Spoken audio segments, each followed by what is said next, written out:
The pendulum has swung.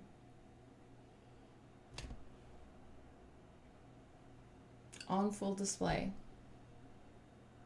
for the world to see and to be in positions of recognizing what it looks like from a sense of feeling it. Women around the world have felt this for centuries.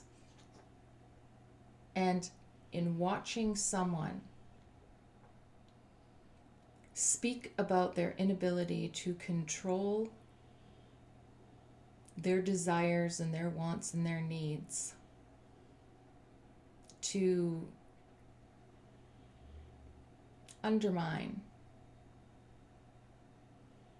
the emotional safety and security and needs of a partner that they so dearly love, those two things don't go together.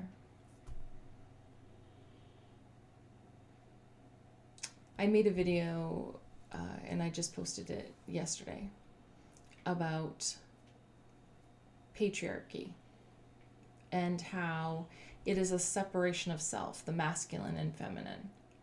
And that is very purposeful.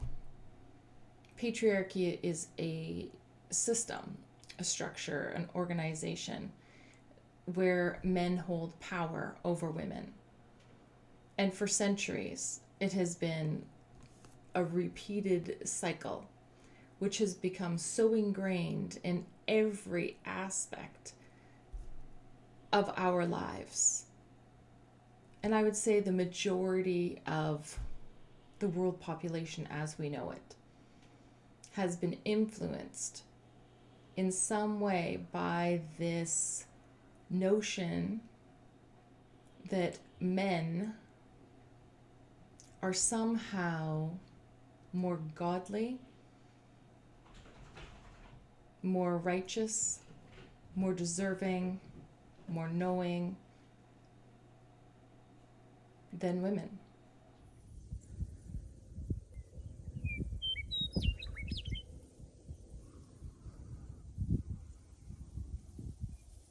And that is not something new.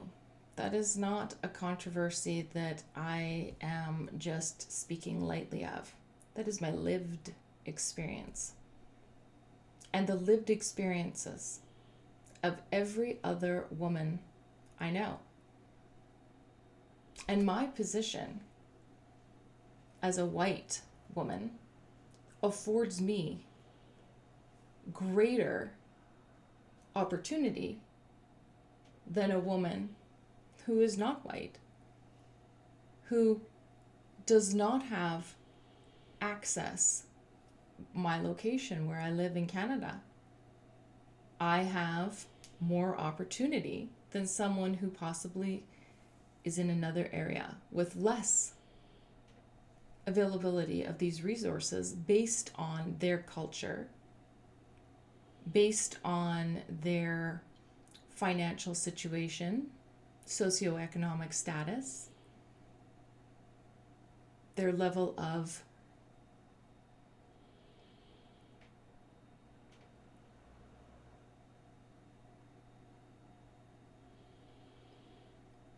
prescribed power, so the power that is afforded to them.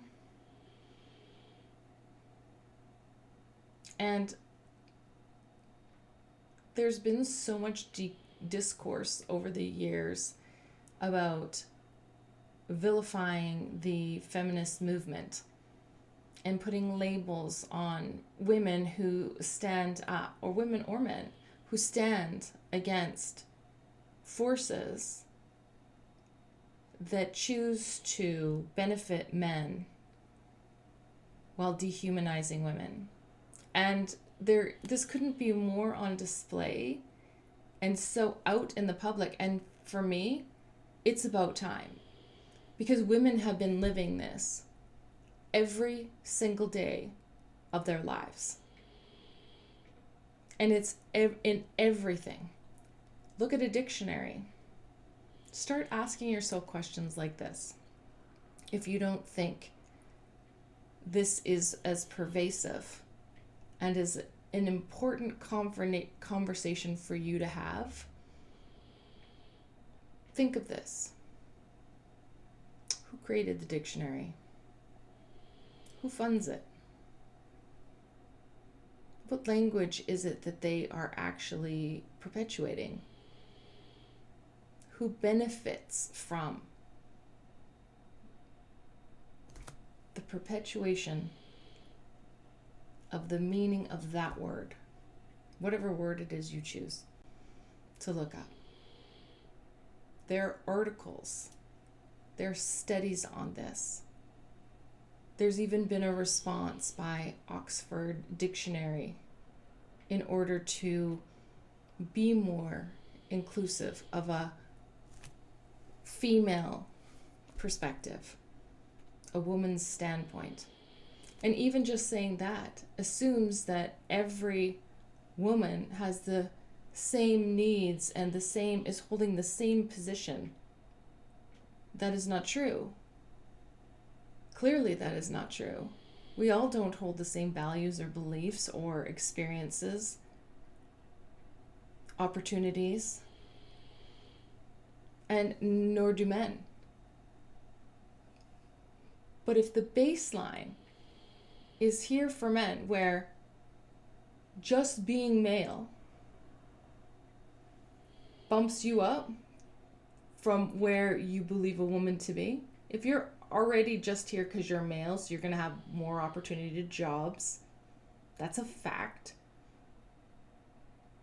Promotions will be given to a man over a woman. These aren't emotional statements. Look it up if you have any doubt. And if you're being triggered by the fact that men have been held at a higher regard, value-wise, than women.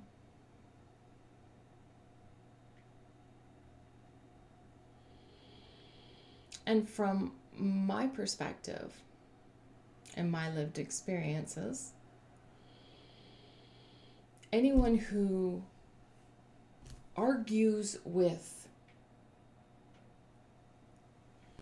there being a level baseline for respect and dignity and inclusion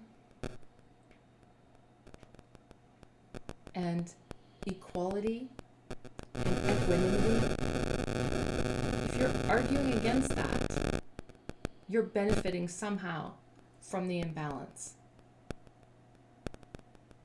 And you need to check your privilege.